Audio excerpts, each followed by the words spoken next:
রাস্তাঘাট ঠিক মতো চলাফেরা করতে পারি না, কি যে করি কিচ্ছু বুঝেছি না। ওইদিকে আমার বন্ধু মতলবের বউ মিস্ত্রি আয়না বাড়ি করার প্ল্যান করে ফেলছে। মিস্ত্রিক নাকি আবার কোত্থেকে টাকা ধার নিয়ে এসে অ্যাডভান্সের টাকা দিছে। কি যে করি কিচ্ছু বুঝেছি না। মতলব যখন কি অবস্থায় আছে।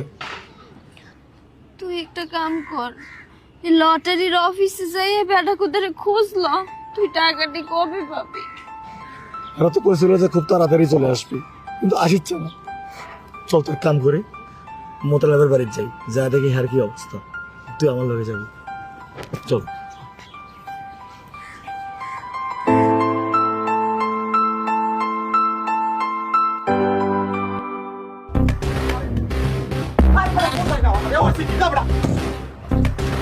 সমস্যা কি করবো? সমস্যা অনেক কিছু। এই আমার স্বামীকে কেমন ধরে নিস?